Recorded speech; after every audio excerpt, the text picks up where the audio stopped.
Charlie Miller, Chatback, take 1.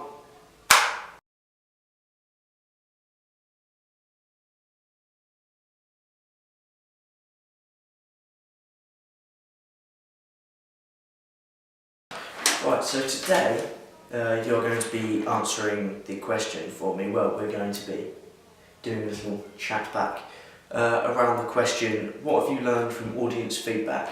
Now that's not the exact question, I've just jotted it down here, but that's the roundabout question that we're going to be answering today. So why don't you tell us what forms your audience feedback came in? Oh, well, I'm glad you asked that, because my audience feedback mainly came in 3 forms.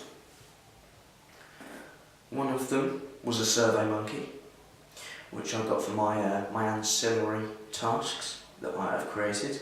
There is on my blog there is a little button underneath the final ancillaries to show you the data I received from that.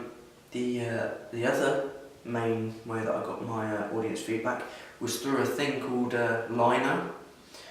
That's a very nifty, handy tool, and I use that quite a lot throughout the entire coursework process. I quite enjoyed that.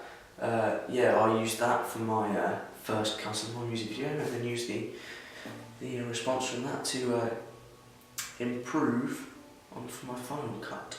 And the last piece of audience feedback I got was it's a little unconventional, but it was just from one-to-one feedback that I got with my peers in class. So yeah, just show them the video, they give bits of feedback. Constructive criticism is key. It's quite good. I enjoy that because it allows me to improve on what I've done, which I did. Hopefully you will see that. But yeah, those are the ways that I have improved. Not improved, those are the ways that I got audience feedback to improve on my ancillary and final product. That's wonderful. Why don't you tell us what a survey monkey and a lino are, please? I would be happy to do that for you. So yes, a survey monkey is a little website that you go onto, you create an account, blah blah blah, the usual stuff, and you create a survey, so you put the title in and you can write the questions and you get to decide how they're answered. So for mine I chose sliders, so there's a slider going from 0 to 10 and you slide it on for whatever you thought it was, but there could be multiple choice, tick boxes, stuff like that. A whole variety of different ways to answer the question.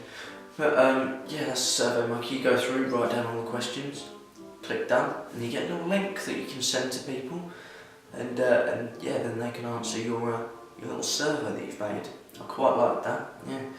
Yeah. The lino, that's quite different. That is like a little, chalkboard. You get your little chalkboards up there, and on the wall you can pin up little sticky notes to it, stuff like that. That's pretty much what Lino is. It's a website that does that, and anyone that gets given the link to that Lino can put up a little sticky note and write something on the sticky note, and you get little emojis and all that stuff. It's brilliant. It's quite good actually. I like that one too. I prefer that to Survey Monkey actually. Yeah. Oh, wonderful. Now, what are the pros and cons of using Lionel and Lionel? No, it's not Lionel. It's Lino and Survey Monkey. Yes. Well, I found that Lino, as you said it, was it's not very restrictive. So anyone can put anything, and it could be messed with, just like this comment right here that I found on my Lino. But yeah, it can be messed with, but it's very good because you get to you get a whole variety of feedback, and it's not numerical data. It's qualitative data. So you get paragraphs written sometimes on what you can and can't do better, which I quite enjoyed. I like that. The SurveyMonkey, however, is very restrictive, and you can only answer certain things that the creator of the survey has asked you to answer.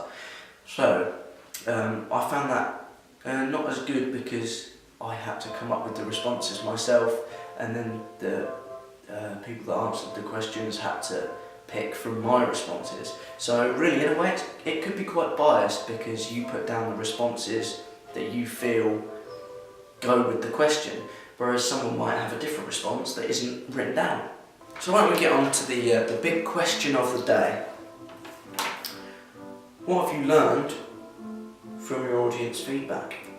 Well, that's quite an interesting question, that is, because I learned quite a lot from my audience feedback. The main response that I got was good. It was positive feedback, but there were some constructive criticism. That so like on the first cut of the music video, right at the end, the instruments all go out of time, and then they all jump off the screen at once. No, in different times, and I was made aware that it was noticeable, and so we changed that for the final cut. Also, some masking problems with the first cut. I managed to cover up and fix, and the backgrounds. I was told that the backgrounds were needed to be jazzed up a little, so we jazzed them up. We put Charlie Miller and the Lads in there. It's the name of the band, consisting of only me, and yeah, we put like little pictures of Dave Grohl and me around there, just to make it look and feel like a gig, really. And yeah, whereas the SurveyMonkey, they couldn't really give criticism. It just says how well it worked. So I found a positive response from that, but like I couldn't really find how to change it, because I just used the sliders and such. Well, that's just wonderful, Charlie. Thank you very much for joining me here today, and would you care to do the L slapper? Oh yes, I would love to do that. Yes, brilliant, thank you. So, Charlie Miller, Chatback, on evaluation question 6.3, take 57, cut.